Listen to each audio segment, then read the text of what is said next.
In this video, you'll be watching a drive-through from Independence Layout Phase 2 down to New Artisan Enugu through Premier Layout. With that being said, welcome to my channel. My name is Roy and I am a realtor here in the city of Enugu. I have properties across Abuja as well. So on this drive-through, I will be telling you a little bit about Independence Layout. This is Independence Layout Phase 2, what you're seeing right now in this video. But I'll tell you a little bit about Independence Layout. The first Independence Layout in Enugu before the birth of Independence Layout Phase 2. And I would like to tell this like a story. So go with me on this ride and let's get to know about Independence Layout. So Independence Layout started off in the city of Enugu, once upon a time the heart of Enugu, and from the coal-rich lands of eastern Nigeria lay a quiet expanse of land waiting to fulfill its destiny. This is sounded like a melody something, right? So Independence Layout, as the name suggests, was never meant to be an ordinary part of Nigeria. It was meant to be a symbol of Nigeria's emergence into self-governance and pride. But how did it all begin? Let me take you back.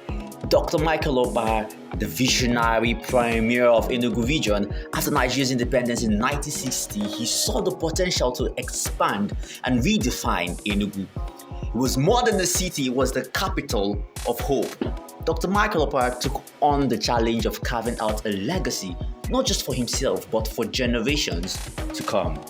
But as you know, when Nigeria progressed isn't always easy.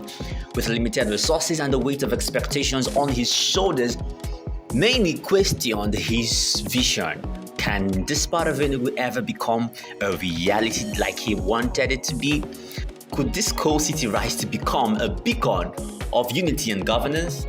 Yes, with determination and backing of his administration, Opara's dream began to take shape. His wisdom led to the creation of layouts that would define Enugu's character, like the Owani North, South Central, Bridgehead, MNA, and even Transokulu. But Independence Layout was the crown jewel, a space dedicated to the housing of the executive, legislative, and judiciary arms of government. Now, what you're seeing here, we're still in Independence Layout Phase 2. Is quite a drive out, so just continue following my story as you also watch parts of Independence Layout Phase 2. There are a couple of estates here, says Jubilee Estate, David's Court, Shiloh Gardens, and lots of them.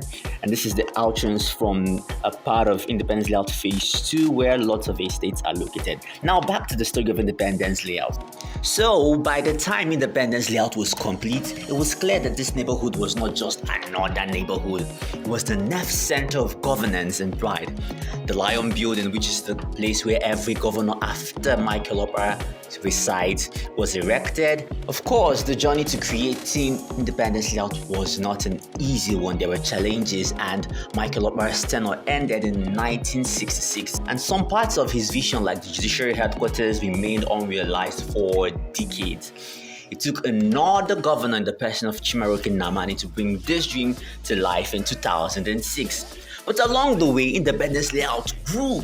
Hosting courts, the High Court is there, media houses, and even some of Nigeria's most powerful figures.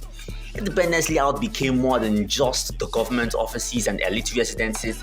It earned a soul of its own. From the Opera Square, where all ceremonies of all kinds come alive, to the headquarters of the Nigerian Union of Journalists, the unofficial fourth arm of the government, it became a hub of culture and influence.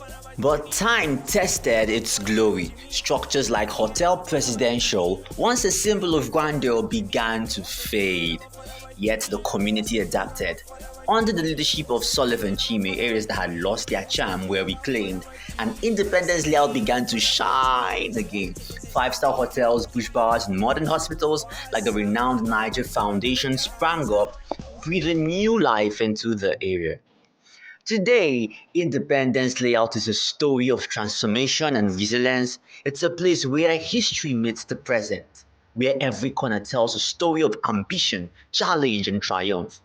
It's no wonder that even icons like Olusegun Obasanjo and the late MKO Abiola left their mark here with private residences that stand as monuments to their time.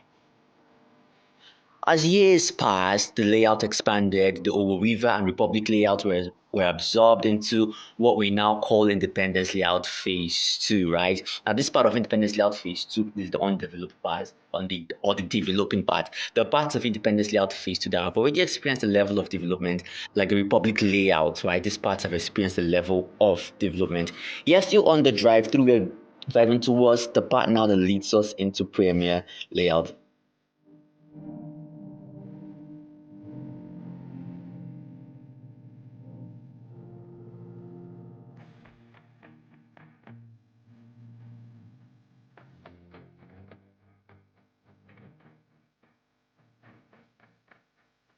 And right about now, we will be turning into Premiere Layout. So back to the story, I need to finish this up and tell you a little bit about Premiere Layout.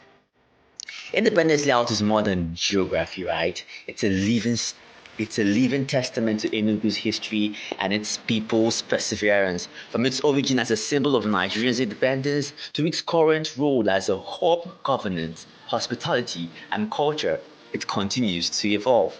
And so, Independence Layout stands not just as a highbrow neighborhood, but as a beacon of hope and progress.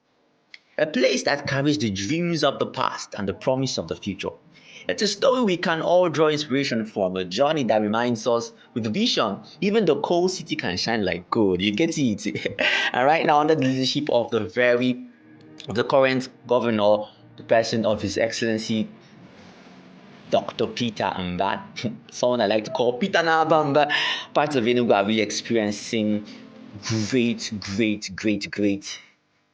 development from Owo. In fact, every part of Enugu is experiencing development. Now back to the drive-through. We are currently driving through Premier Layout, and this is a part of Enugu that 3 years ago, this place was literally a bush. 24 years ago, yeah. Was really underdeveloped. This road you're seeing right now that's well tarred and looking all made for speed was brown and dusty. But in 3 years, this is what has happened. Lots of development has come here. And if you're considering investing in Enugu, the time is now. To the left is towards Artisan, and to the right in this video is towards Goshen City. The road ahead now leads us straight down to New Artisan. Yeah, I hope you've been able to learn a couple of things about the history of Independence Layout and the history of Enugu. And if you watched up to this point and you have not subscribed or hit the like button, you are wrong. Right now, subscribe, hit the subscribe button and hit the like button and share, of course, if you found this video impactful. Thank you for watching so far. We went from Independence Layout Phase 2, the underdeveloped part of Independence Layout Phase 2, down to New Artisan. And I hope you learned a couple of things about Independence Layout. Right ahead of us is New Artisan, and leading down to the left here leads down to Dynamis, for those of you who know Dynamis. And yeah, thank you so far for watching. My name is Roy and I am a realtor here in the city of Enugu. I serve the Southeast, and pretty soon I'm developing grounds in the city of Abuja. Thank you for watching. See you in the next video. I'll show you a video later on leading from the center of Enugu, other parts of Enugu, down to Independence Layout Phase 2. Till then, catch you.